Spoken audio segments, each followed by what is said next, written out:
So innovating for me, there's a lot of change that's going on in my life right now, all for the better. I'm finally able to see the life course that God has been designing me to walk on. Even when I was super stubborn and didn't want to do it His way, I want to do it my way. It didn't really give me a choice, but I don't, I don't know where to start on that one. So I'm doing a lot of changes on my business side. I structured how I teach my clients the principle, not only the principles behind it, but as far as like the business structure to make it more transparent, more user friendly in a sense. That way, I'm teaching my clients and I'm not telling them what to do, which is the difference between a personal trainer and a coach. Right. And my nutrition on that sense as well, like I've changed the concept of how I teach and what I teach to my clients because it is a lifestyle. I don't do this. I don't do nutrition programming. I teach them how to intuitively eat or smart eat, listen to your body. And I recently partnered with an organization called Gilliard and Company, which is a nonprofit here in Pooler, Georgia, and which is about 20 minutes from Savannah. And it is a independent living program. And what that means is at the age of 18, if you grew up in the foster care system, then you're SOL, you're on the streets. They don't really care what happens to you, unfortunately. There's too many cases and not enough case workers. Right. So at the age of 18, or at 17 going to 18, you have the ability to apply to our... Uh-oh. You have the ability to apply into an independent living program like ourselves. And what we do is that we teach you how to live on your own, how to be successful adults, but you don't have to do it all by yourself right off the bat. So something that's very special about our organization. So we put them in a housing, like an apartment. We have a contract with the apartment complex here in the area. We are a scattered site, which is because it's not like a group home living. They live in their own apartments. So it makes us a scattered site. So we teach them life skills, how to, proper apartment etiquette, how to build a resume. You said what? Is that like, do they like go to like classes throughout the day and that kind of thing for that? Every Wednesday we have a life skill session, and that's in the office. So they all come to the office. And during life skills, either our caseworker or our case manager, either she does it, or we have businesses come in, they talk about their business, just get them like exposure to different industries and stuff around the area as well as a resume building, that kind of stuff that I mentioned already. And then something that like is my personal favorite part of our organization, not that I'm biased or anything in it. So we have a permanency mentor program. So what that is that if you could imagine what you could imagine a big brother, big sister program to be like, that's exactly what this is. And then some. So it is where we pair mentors with these young adults to find their forever buddy. And this is, you build a kin-like relationship. And this is, in a perfect world, going to be for life. It will help them with the transition into our program through the duration of our program. And then upon graduation, they sign a contract stating that, they have graduated and that they want to continue their relationship with their mentor and vice versa with the young adult, and they maintain that bond forever. Because just because you graduate from our program does not mean you're SOL, you're on your own. We are still with them no matter what. We become their family. So that's something that's like super special about that. Yeah. And then so quick question. So as individuals moving through this program, when they get to their graduating point, what's kind of like the criteria of getting to graduation? Is it an age, or is it more so like a advancement or achievements? A little bit of both. Okay. So at age 21, they age out of the program. Okay. We unfortunately we are not able to to house them anymore at the age of at 21. So they will always exit our program at 21. Whether they graduate or not, that's on them. Yeah, absolutely. So the graduation part is they have like requirements to meet. So they have to have a job. They have to have their own apartment. Like they go out and they find their own apartment. And then they have to save at least $1,000, and however $1,000 they save, we match it. Oh, that's cool. Right. And then just certain things like that, like, conduct and that kind of thing. Yeah. So those are like the biggest things that we want, because we want them to be secure when they leave. Yeah. It's funny. I had a question written down for you because the little thing that I was writing for you, you mentioned aeronautical school and, dropping out of that, and, because there's something bigger that you knew that you wanted to do. Right. And I had written down, what's bigger than aeronautical school. And we kind of went already into that, but like with what you're doing with this program, and with your coaching and that kind of thing, all geared towards helping people, what is it about it in the grand scheme of things? What makes you tick? What makes you continue to go bigger and do bigger things to help more people?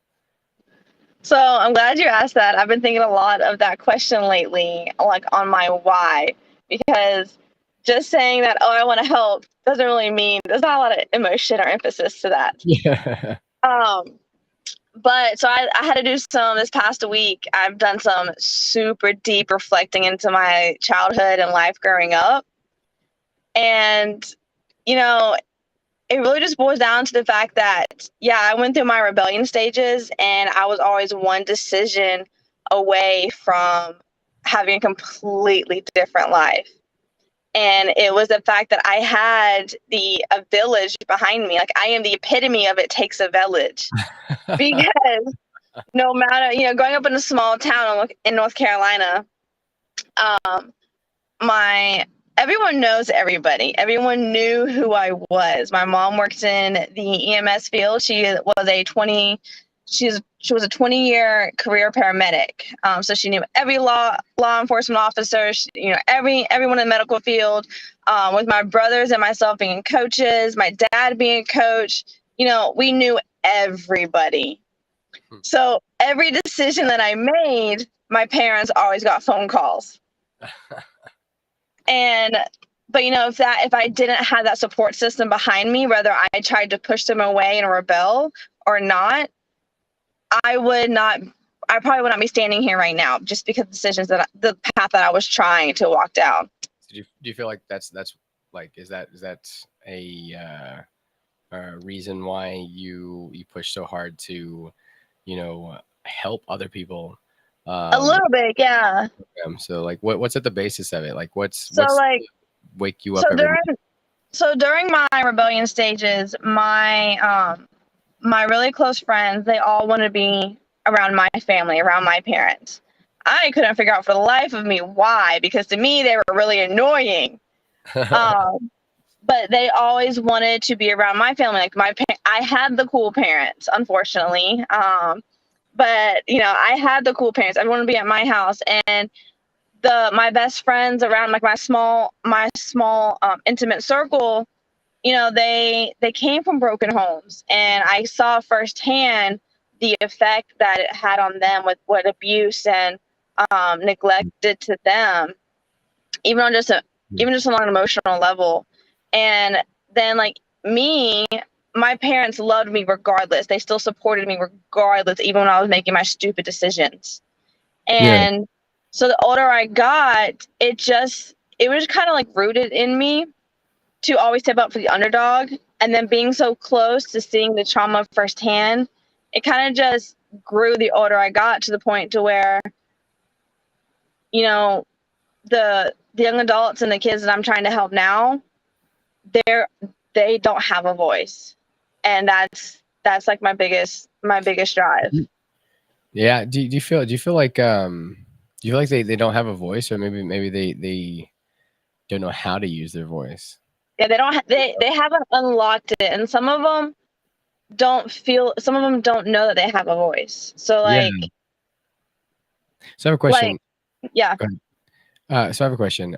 So like, do you feel, because this is something that I've been contemplating deeply with recently. Do you feel like, you know, you feel like there's a line between, advocating for others and being a part of programs, building your own programs, that kind of thing, um, between like helping others and enabling, like Absolutely. I feel like that's Hmm. something, or even not even enabling, but like just straight up harming, um, because sometimes what I've found is sometimes people aren't ready or just don't want to hear, or you know um it's just the way that they are built. It just doesn't work with the what you're talking about, and they just don't like it. So that's cool. However, there's a line between, or I guess, is there a line, really? That's the question.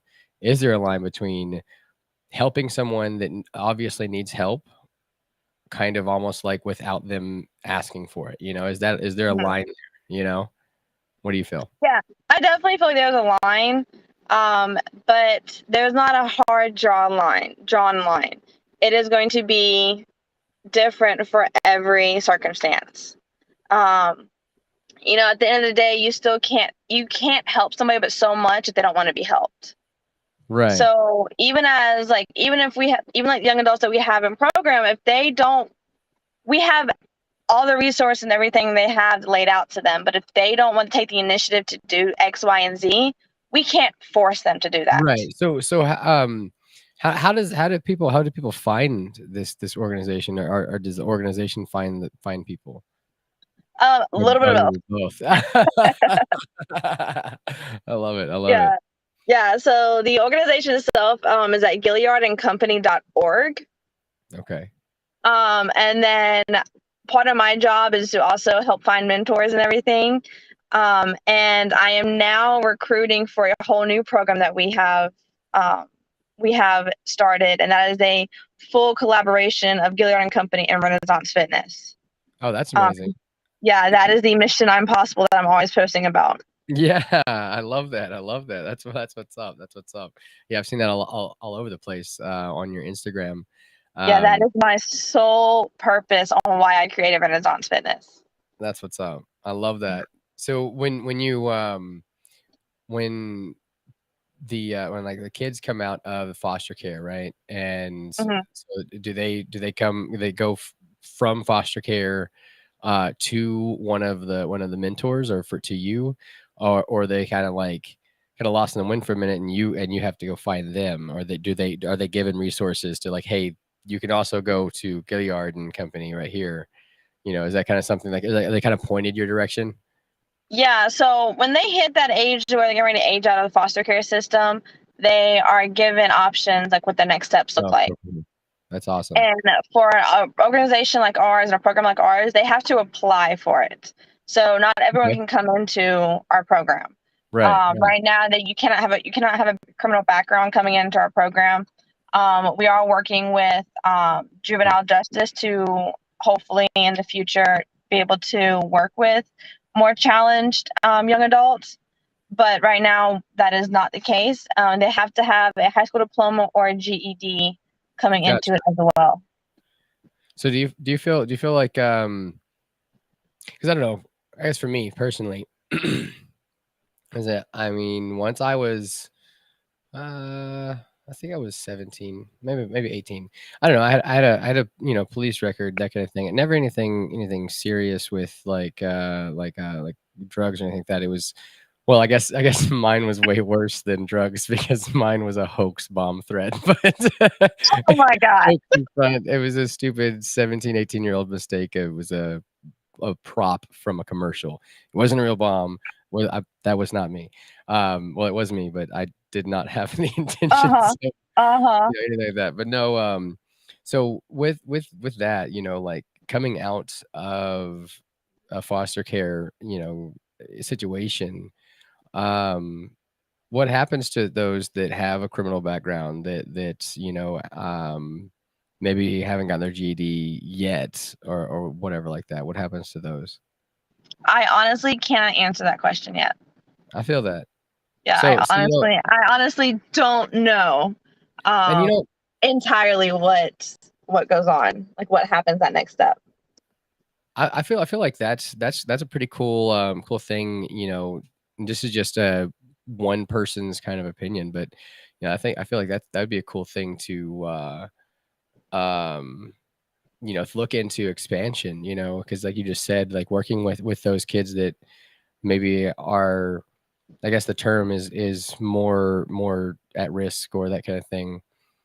But I feel like Mm-hmm. those are the kids that have had the most lack of love, have had just the most like lack of Guidance. of guidance and Mm-hmm. of gentleness, like um never had nobody to just be gentle with them and just love them. So Yeah. and I can definitely see that it's hard to deal with people like that, but there's a lot of agencies that they kind of they don't have the manpower or the understanding to take on something that's a little more challenging, like the at risk generation or Right. kids. I Yeah. feel like Yeah, that's why we're hoping to get this contract with the uh, Juvenile Justice Department, yeah. the JJD, I think is the acronym for it. I always mix up the letters. Exactly. Yeah. Um, and so we would, all the staff would end up taking additional training Yeah. and everything like that. So, but that is hopefully in our future, because that is a demographic in a sense that we see that needs attention, and we're at this moment unfortunately unable to do that. There's a lot of Yeah. it coming from defects in our in-state contracts and that kind of thing. So that brought up a point that I kind of wanted to talk about, and if you don't, it's okay. But the state hoops and the red tape that you got to jump through to get anything done to help anybody. It's kind of like the red tape you got to jump through to help the at risk population of foster kids. But then there's a whole demographic of foster kids that are at risk because of the brokenness of the foster system itself. So like there's a lot of things that can be done for the aftermath of it. But then who's looking at the actual meat and potatoes of the system itself? Like how do you go through and make sure that people are being good humans to other humans in such a big system with no real supervision? Yeah, it's a very tricky one. That's one that we battle with every day. It really just comes through just being like just checks and balances, being your own checks and balances. Yeah. You know, I can't like answer if like for the broad spectrum. I am currently learning the red tape and bureaucracy and legislative like side of it with Yeah. this new program that we're starting and everything. So I am new, very, very new into the child welfare Yeah. um, side of things. It's kind of a tongue But twister. it really is. It really is. But a lot of things, our foster care system is underworked or Yeah. overworked. I mean, Yeah. there's not enough foster parents to go around. There's not enough adoptive parents. There's not enough adoptive parents that want anyone older the age of 10. Everyone Mhm. wants the baby. Everyone wants the toddlers. Right. Uh, so it's a lot of, again, lack of knowledge to the community from the government. But biggest thing that I think anyone can really help with is become mentors with these programs, like a program like ours, or to become a foster parent. That kind of Right. thing. If you don't want to adopt, really like you can be a foster parent in a sense to where you can quote unquote adopt, but you don't have to on paper adopt. So like you really just become their forever buddy when you become a mentor to them. Yeah. We're talking about, yeah. So say if someone out there wanted to go through the process of adoption, you know, or not even adoption, just being a foster parent, you know, what are the criteria to even being a foster parent? I don't know for certain because that's not in our okay, gotcha. Our field work in a sense. But I do know that that goes through DFACS and it goes through the state, and it's going to vary depending on location Right. of like where the individual is at. So, but I do know it's an application process, and I believe it takes anywhere from 3 to 6 months to up to a year to fully be able to either be adoptive or a foster house. Gotcha.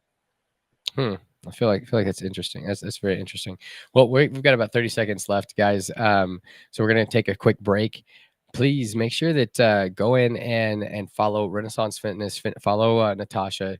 She posts a lot of motivational stuff on her Insta. So check that out. We'll be back right after like 3 minutes, maybe 2. I don't know.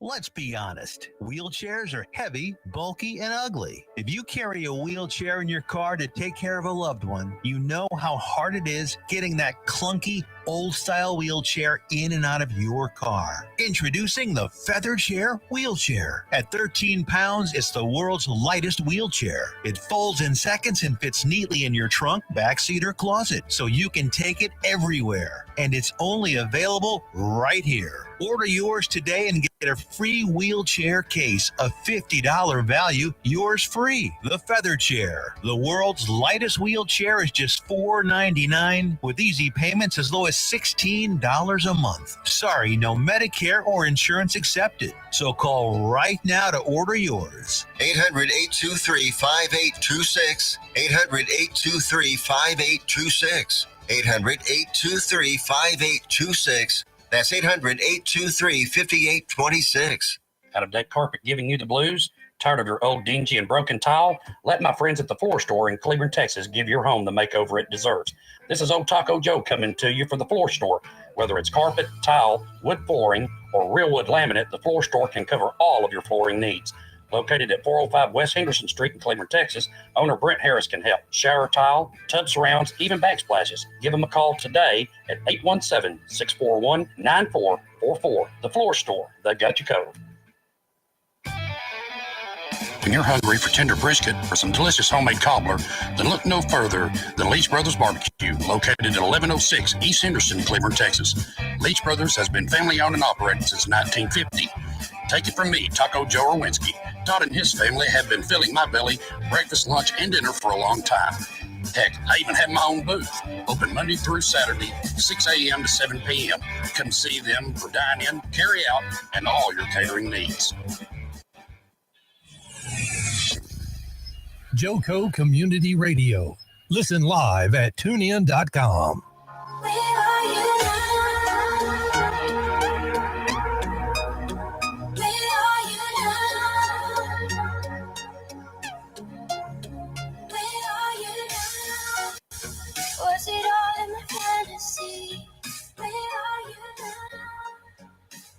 Welcome back. Joco Community Radio is proud to be the voice of Johnson County, Texas, and is live 365 on the TuneIn Radio Network. To listen or watch, simply go to tuneinjoco.com to choose where and how.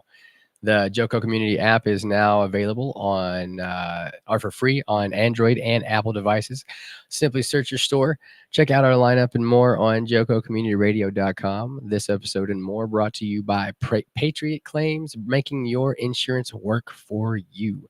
Reach out to your Texas sales rep, Nona Reed, at 844-839-4245. Again, that is 844-839-4245. All right. Well, I was hoping that as I was reading that, Natasha would be popping back on, but I don't know. Maybe we're having some technical difficulties, but that's okay. So we were gonna get back into some stuff that connects into. Oh, there she is. Oh, bam! Technical difficulties solved. So, anyways, we're gonna get into some. What the heck is that? Well, I guess we can't see her, but maybe we can hear it. Anyways, we're going to get into Renaissance Fitness and what it is for Natasha, how she runs her business. Oh, there she goes again. How she runs her business and how she walks the walk of Renaissance. Maybe some. Well, it's okay. Never mind. Anyways, guys. So while we're waiting, I wanted to basically waste some time to wait for Natasha to come back on. So we're going to be talking about the awesome sun that has been scorching Texas. I don't know if any of you listening are local, which most of you are, but the weather is amazing. 1 second, everybody. 1 second. There we go. It's reconnecting. We are 5 seconds out for reconnection. Anyways, I hope everybody's being able to get out into the water. I've been out in the lake a lot. Lake Whitney, to be exact. There she is. Okay. I can stop randomly talking about lakes and sun. Goodness gracious. It was really weird. And now my Wi-Fi is on yellow and not green, so I don't know what's going on right now. Well, you better stay right there. Just be super still, like right there, Yeah, wherever right. it is. Freeze that shit. It was super weird because I didn't do anything different than earlier. That's crazy. It was the satellite that moved. Right? There's always difficulties with us. It's all good. I think it's just a growing pain. No worries. Just one of those growing pains. Yeah. So our energy is too much for technology. Done with Super Saiyan. Oh man. So I wanted to talk more about like what is that spark for Renaissance Fitness that has brought you into doing like the program for the foster people that are coming out of the foster agency and that kind of thing. Like all of this started with Renaissance. All this started with jumping out and starting a business of your own. And at first, I mean, you were pretty much strictly fitness, right? Yeah. And then you've kind of evolved to, not only fitness, but nutrition and mindset, really focusing heavily on mindset. And then now into this program. So what was the mindset for you that caused all that? Well, what changed for you to incorporate all of this? So I wouldn't say that was a tongue twister. I wouldn't necessarily say that things changed in a sense, but more so I got a clear vision on the next steps I needed to take. Yeah. So I always wanted to work with high-risk youth, even at a young age, even before my rebellion stages. And I just never knew how. And then when I decided to drop out of engineering school, I told my parents, they're like, okay, what do you want to do? I don't know. Well, you should probably figure that out. So I ended up getting my personal training certification just to kill time, in a sense. Really? Because I've been in fitness my entire life. I've done sports my entire life, from cheerleading to basketball, volleyball, track, rugby. I was just recently breaking into the MMA field. So like, I didn't really I was just good at it. And I could coach people. So I was like, okay, well, let me just get this. I'll figure out what I want to do. And then there was one shooting that happened down in Florida. And I don't remember which one it was, but it was when it was one of the classmates, and he had reached out for help, but everyone was ignoring him, that kind of thing. And that's kind of what triggered it. And he went on this huge massacre in his school, and that's what triggered it. It triggered my thinking, because I'm to me, I'm like, okay, he needs help. Why was he not given help? What is it, or about him? You know, what deems what kids get help and which ones don't. You know what I mean? Yeah. And so that's kind of what got my like brain process and my thinking process working. So then I wanted to open a gym to, you know, the Toodle kids. They can come hang out after school until their parents get off work or until it's time to go to bed. You know, I'll have counselors there for them. You know, kind of just builds this, you know, what the YMCA is supposed to do. Right. So my mom was like, okay, well, what makes you different from the YMCA? And I was like, oh, I forgot about them. So I was like, okay, well, what makes me different? And so then, you know, that's just when Renaissance Fitness came about. And then, but I never really figured out what I wanted to do. I was still trying to figure out because I knew I craved more. And there was something that I was missing. And then I just started, you know, I went back to how can I help these kids? Who needs help? What is it that society is missing? And through research and, you know, oops, I just honked my horn. Through research and, you know, constant prayer and just trying to listen and figure out what my next steps were going to be, I started down the rabbit holes of human trafficking. And I realized how much that's an interesting like rabbit hole to go in. It's a scary rabbit hole. It's not for the faint of heart at all. I can imagine not. It's been several nights that I don't sleep because of the horrors that I deal with, in a sense that I'm trying to rescue these kids as best as I can. So, you know, all the research that I did from that, and I realized it's such a big epidemic that, like, this is a real problem that's going on, that's happening right now. And the FBI estimates that 100,000 kids a year get exploited through for sex trafficking. Wow. And just because you're trafficked doesn't mean you're getting sexually assaulted. There's organ harvesting. You know, there's labor farms. You know, there's different types to be trafficked, but it's all equally as horrible and evil. And so that's kind of like where I started, because I realized no one was doing anything about it. And the U.S., America, has been deemed since 2019, America has been deemed the destination country for trafficking, because Americans are buying the underage and the sex trafficked, and they're buying the quote unquote product. Yeah.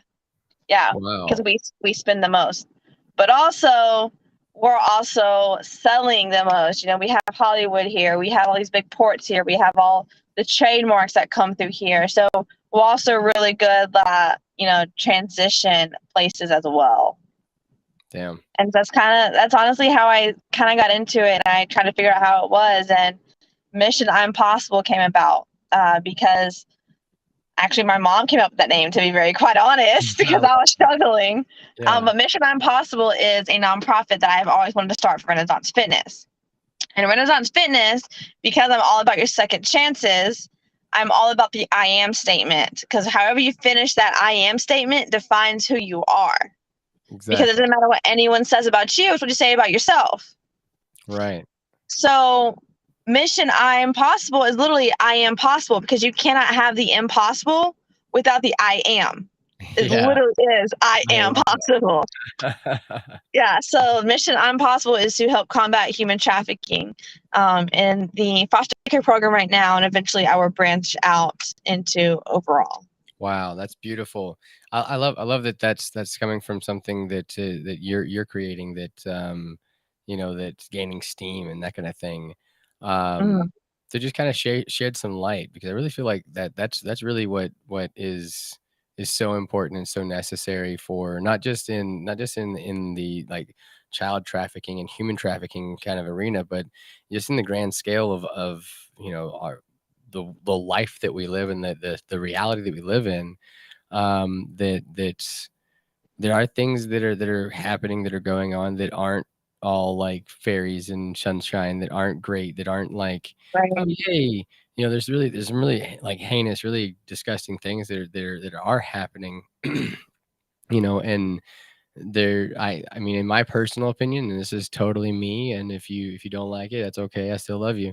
But you know, like I feel like all of these horrible things that are going on, like child trafficking and, you know, human trafficking, all that stuff, are byproducts of the like capitalistic system that we have. Because I mean, why else would you like dehumanize a person?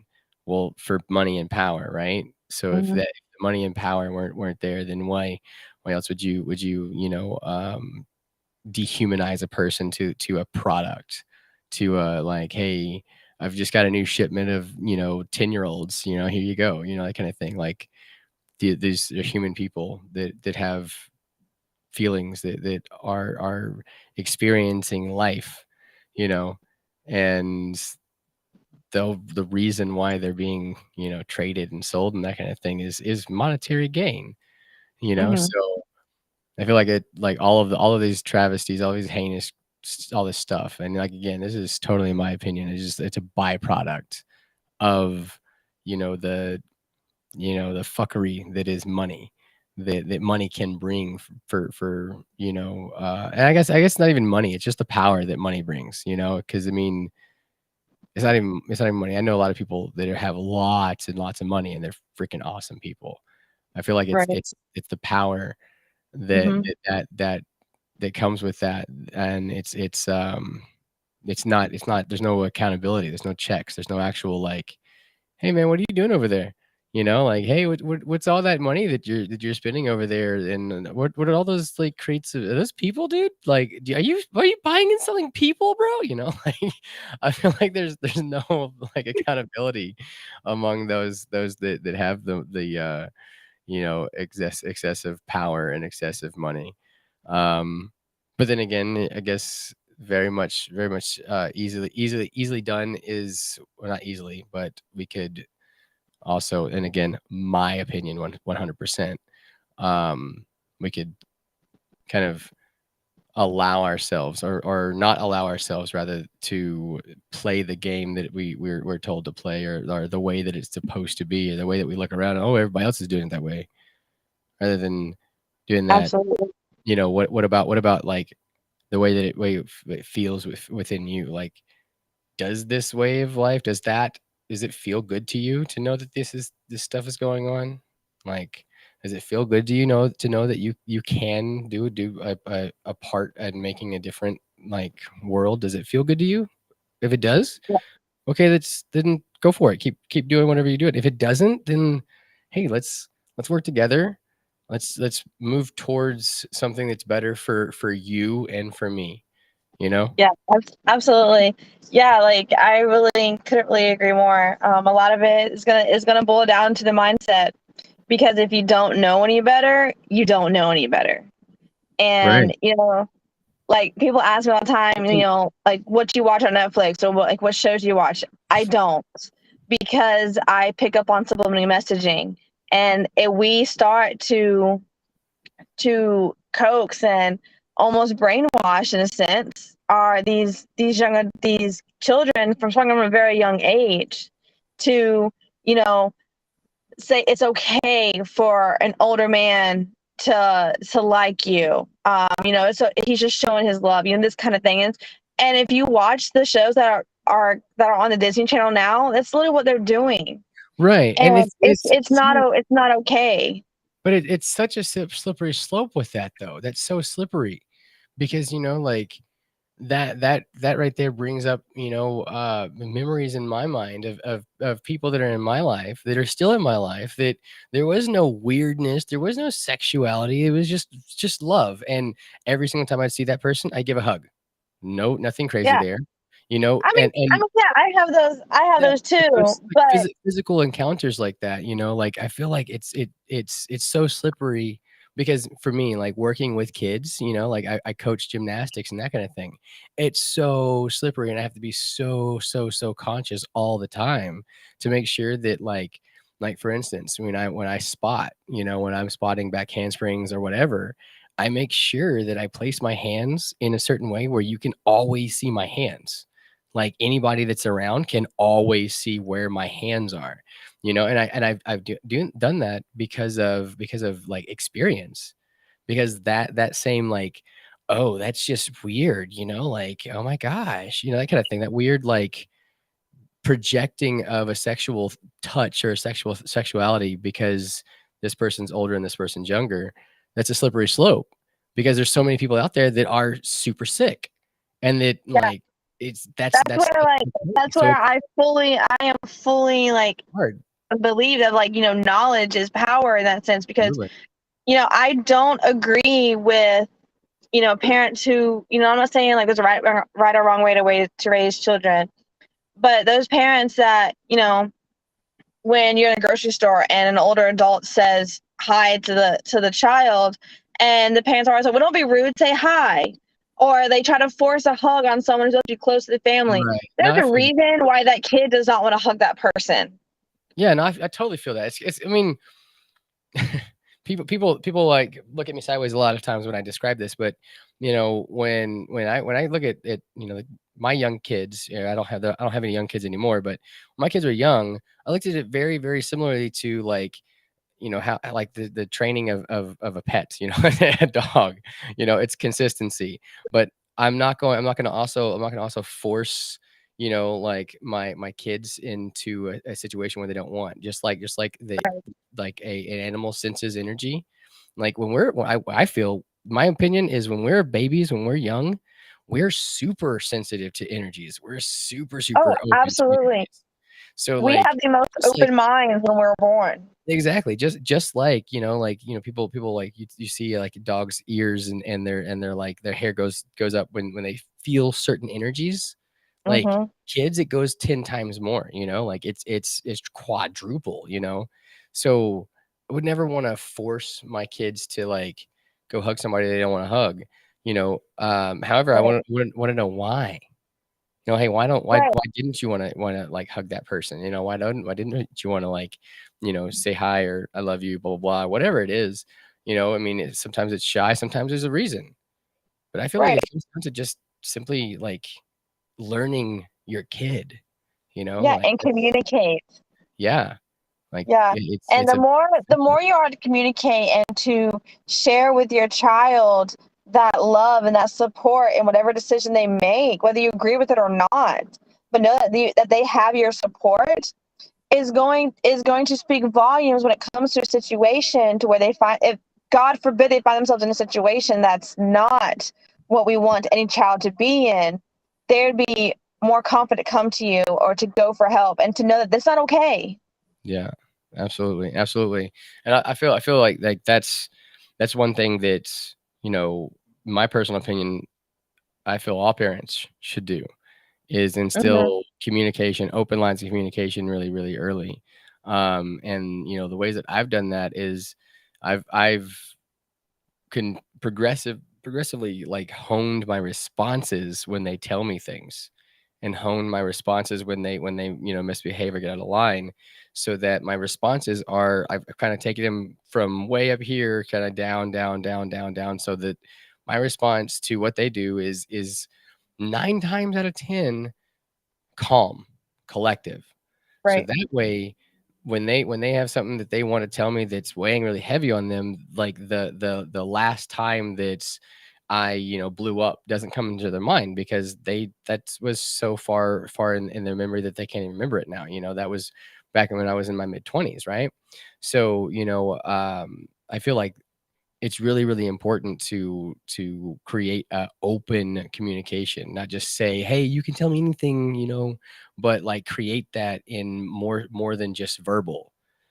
Create that in mannerisms. Let your kids feel that it is truly okay, and you they can say anything to you. So if you're responsive, if they come up and they, hey, I broke the window, and you flip shit, like, they're probably not going to tell you, about something that may be more serious, because they don't want you to flip shit, So, and that's kind of what I realized. And I was like, oh, damn, no wonder my kid doesn't want to talk to me at all. Like, I gotta like pry everything out of him. So I'm going to do this a little differently, and now I don't have to ask. He's like, hey Dad, I gotta tell you something. You know? Yeah, and that's something like how my parents raised me, and is in that way, that no matter what I did, granted they already knew before I even told them, but Right.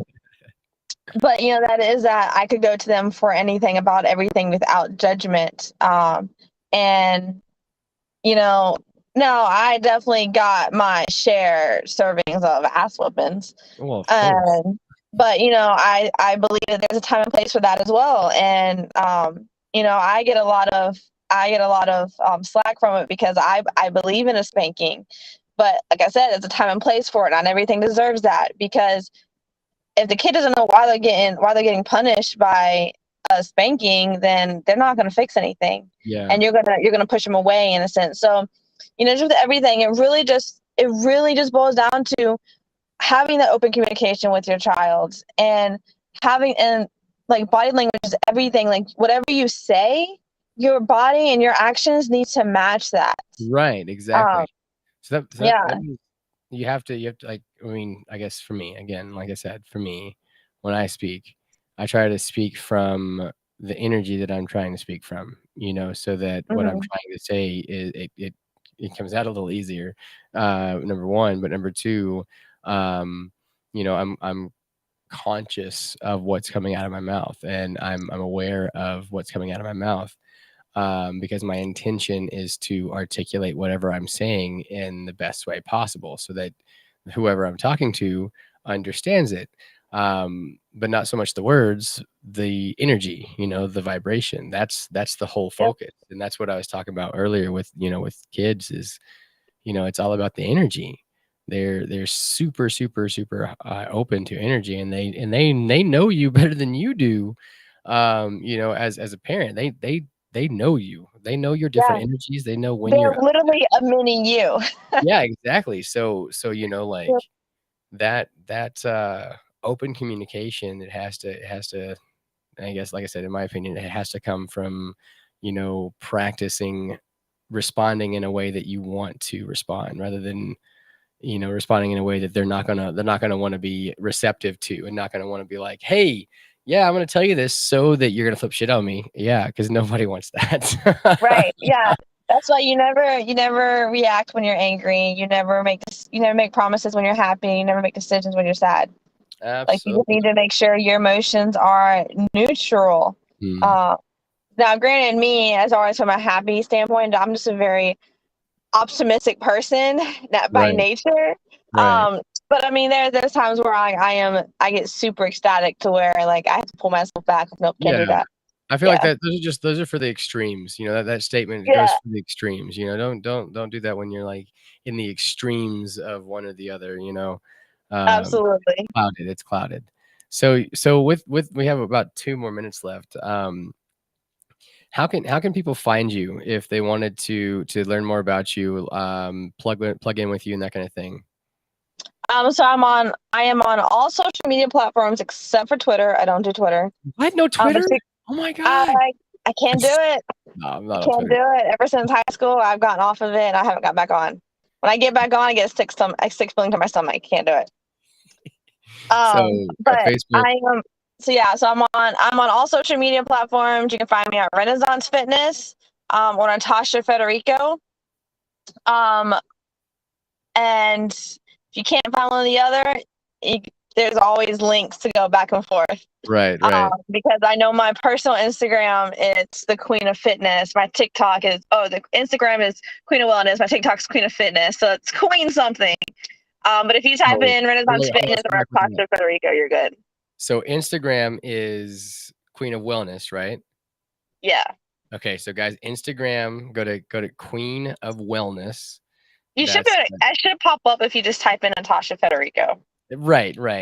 And then you got your Facebook, and then you got what? Do you have a Snap? Oh, you have Snap. You do have Snapchat. I do have Snap, but I don't do business on Snap.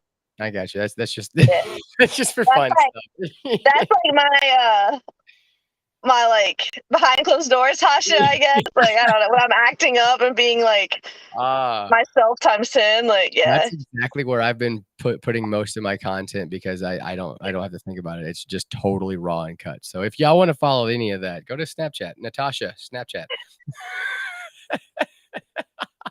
My Snapchat is Tasha Federico, the extra A. There we go. There we go. So now you got the snap. That snap, y'all. You got that snap, guys. Gotta get Thank you the so much. unfiltered version. Real quick, one thing that you want to leave everybody with. As always, guys, conquer your mindset to conquer your day to conquer your life. It was great being on here. I love you guys. Peace out, guys. I love y'all, and there ain't nothing you can do about it. From Burleson to Venus.